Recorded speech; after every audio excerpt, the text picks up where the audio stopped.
everyone. This is Mrs. DePaul from Fort Washington Elementary in Fort Washington, Pennsylvania. I'm recording the book Escaping the Giant Wave by Peg Kehret because our fourth grade class at Fort Washington Elementary was in the middle of reading it. And now with this distance learning, I thought it'd be a great idea if they could finish it through the power of online video. So I'm going to read chapter by chapter until the book's finished, and I'll record it chapter by chapter. So you don't have to, if you've already read chapter 2, you can just tune into chapter 3. So without further ado, Escaping the Giant Wave by Peg Kehret.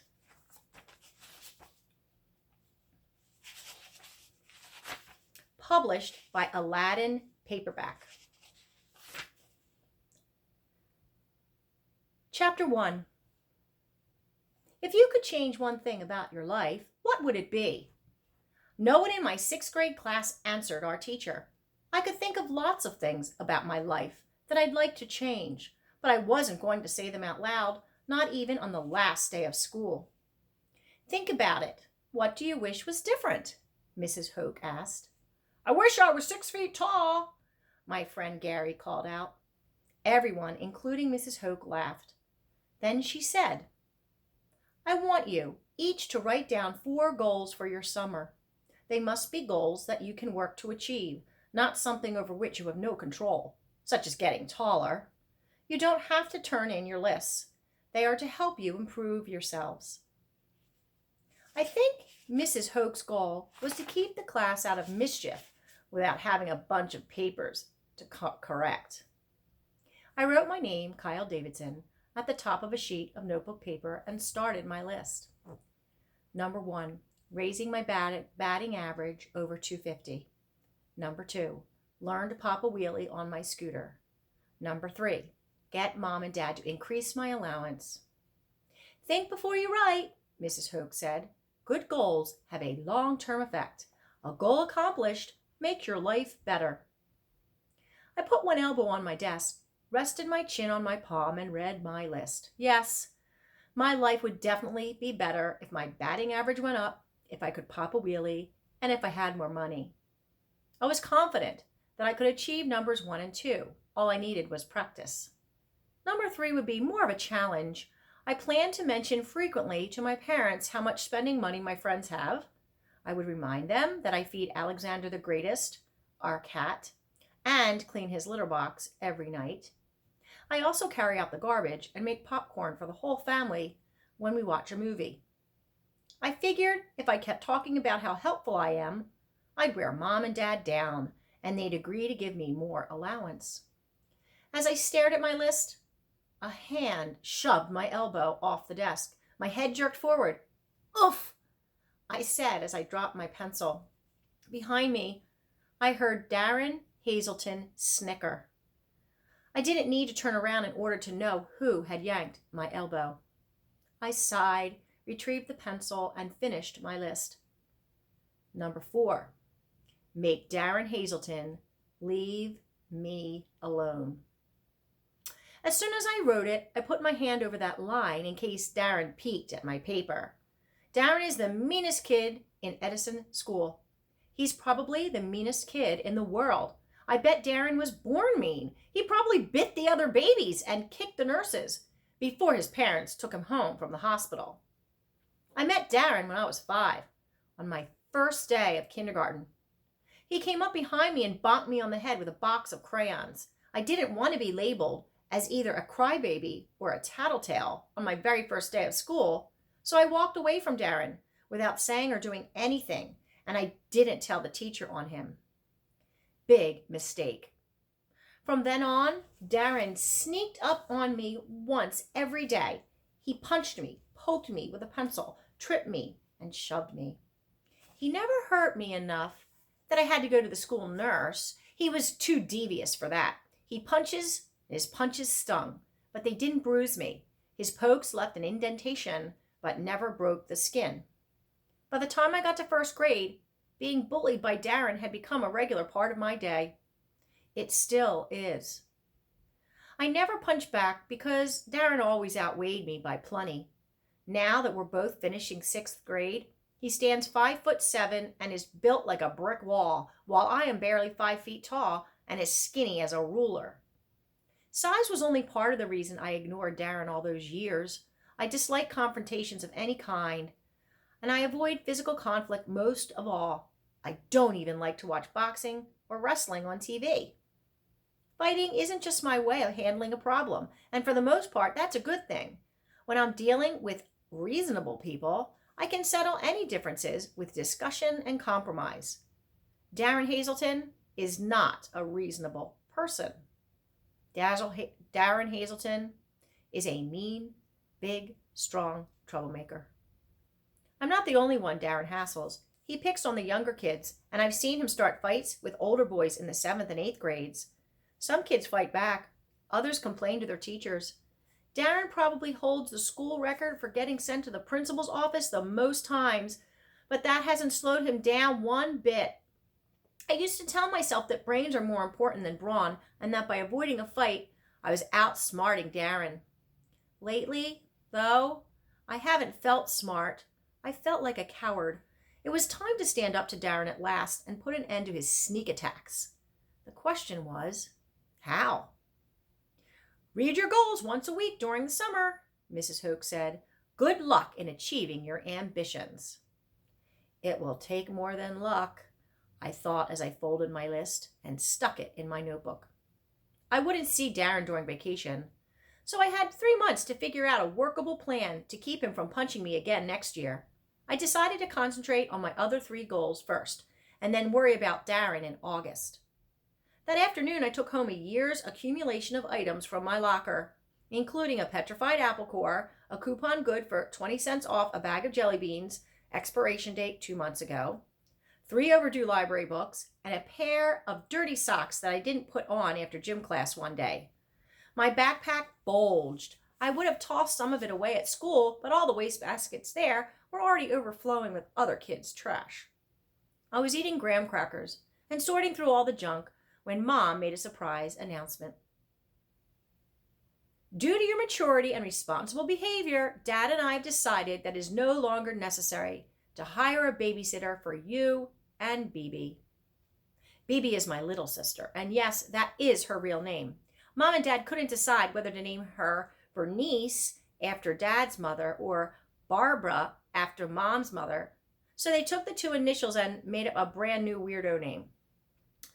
If the 2 B's stood for brainy and bizarre, the name would fit her perfectly. Bibi is not your ordinary 8-year-old, not by a long shot.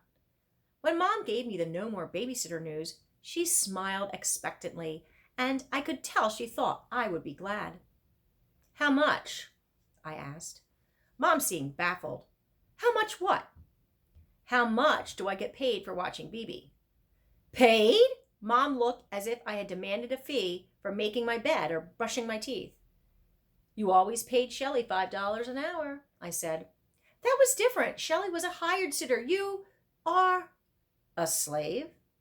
"Kyle, don't be ridiculous. You are a member of this family, and we each contribute what we can. And you can help by taking care of Bibi tomorrow night, while your dad and I attend the monthly sales dinner."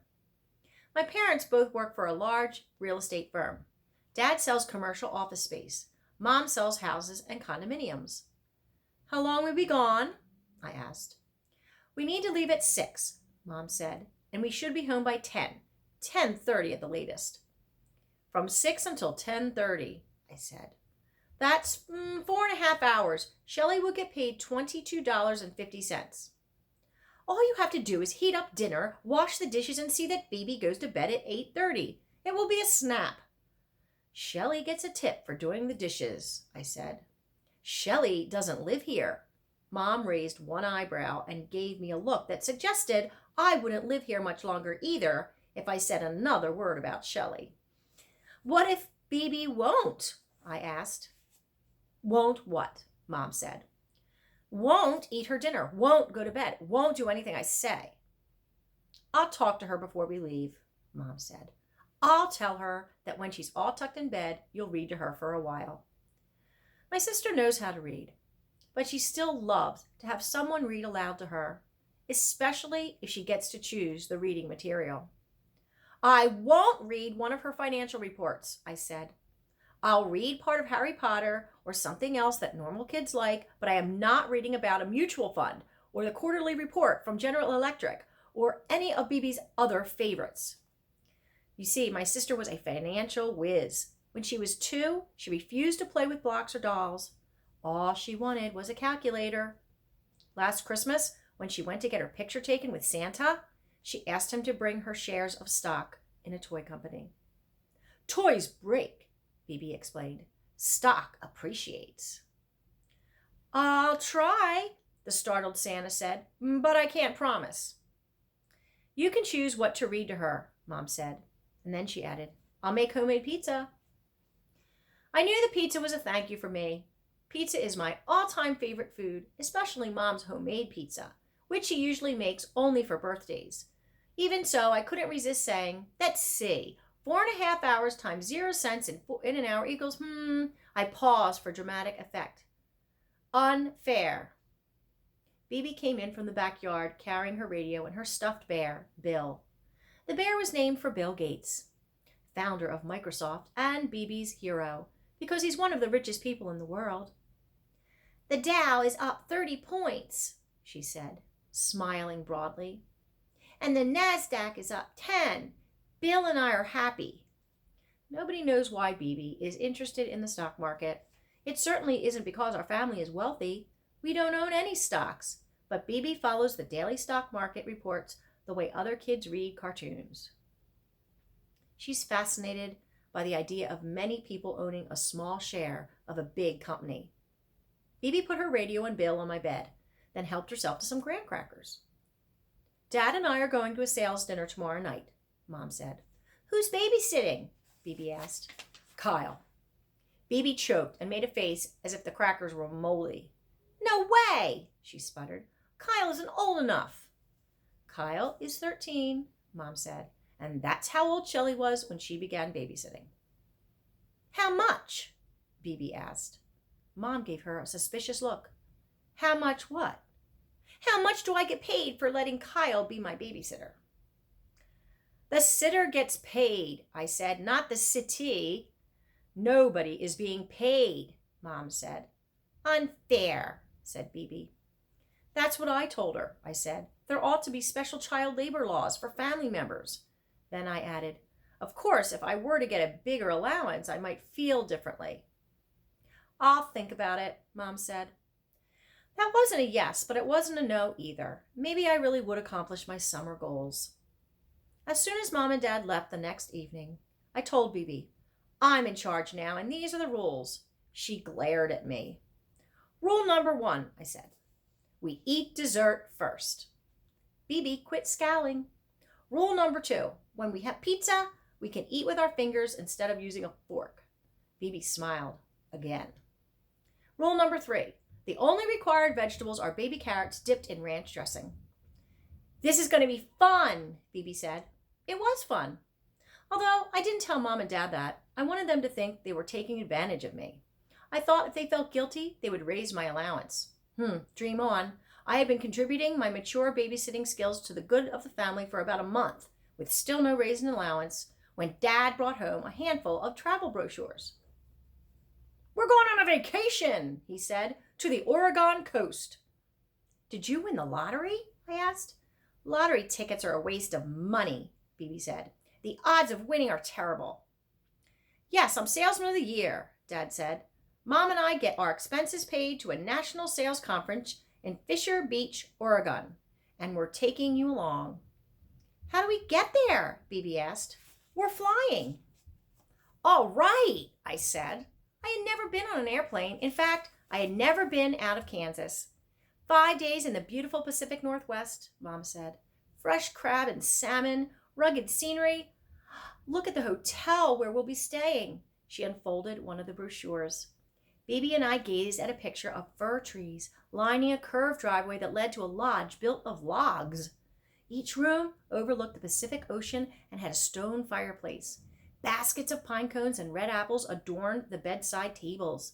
Another picture, labeled Nature Trail, showed a path curving uphill through native plants toward a forest of tall trees. Bibi squinted at the fine print. Yikes, she said. Rooms start at $375 a night. The room is paid for as part of my prize, Dad said. That's what's so exciting, Mom said. We would never get to stay in a place like this if we had to pay for it ourselves. Is there a Motel 6 in Fisher Beach? Bibi asked. The only time our family ever stays in a motel is when we go to visit Mom's parents. They live in a one-bedroom apartment, so we don't always sleep there. We sleep at the nearby Motel 6. Frontier Lodge will be far more elegant than Motel 6, Dad said. This is a first-class hotel, Mom added. It's brand new and has 2 swimming pools, one indoor and one outdoor. There's a Motel 6 in town, Bibi said. You could take the $375 per night at that fancy lodge. And instead of staying there, we'd stay at the Motel 6. And then with the money we could save, we could buy a free tax municipal bond. The rest of us stared at Bibi. We could probably save $300 per night times 5 nights. Bibi paused while she did the math in her head. That's $1,500. I appreciate your frugality, Mom said, but this is supposed to be a vacation where we feel pampered and special. We are going to enjoy the atmosphere of a deluxe hotel. Not that there's anything wrong with the Motel 6, Dad said. It's fine for when we visit Grandma and Grandpa. It's going to be great. It's great when we're paying the bill, Mom said. Suit yourself, Bibi said. If it were my choice, I'd take the money and buy some bonds. If it were your choice, I said, we'd probably ask for cash and skip the trip altogether. No, Bibi said. I want to go to Oregon and see the ocean and hunt for shells, but the beach will be the same no matter where we sleep. As it turned out, we should have taken Bibi's suggestion. Of course, it's always easy to know the right choice after it's too late to go back and change your mind. Figuring out the right choice ahead of time is the hard part. Thanks for tuning in. Chapter 2 of Escaping the Giant Wave will be also recorded so you can follow along. Thanks for listening.